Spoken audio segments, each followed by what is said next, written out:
Tara guys, food trip ta sa Tito Nats. Home of one of the best balbakwa in Davao City. Plus, daghan pa jud lami na lutong Pinoy. Kani mong gi-order o gikaon. Balbakwa. Grabe, ganahan kaayo ko. Humo kaayo ang taba, murag gelatin. Melts in your mouth jud. Kare-kare. Ganahan kaayo ko sa puso sa saging. Plus, ang oxtail, humo kaayo. Og sakto ra ang taba. Kani ang isa sa akong favorite. Tapos i-partner og bagoong.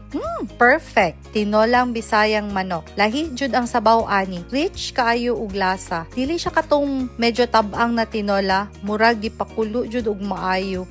Humot and full of flavor. Og fried bangus. Paborito ni Nilino Joey. Kay nahurot jud nila tanan.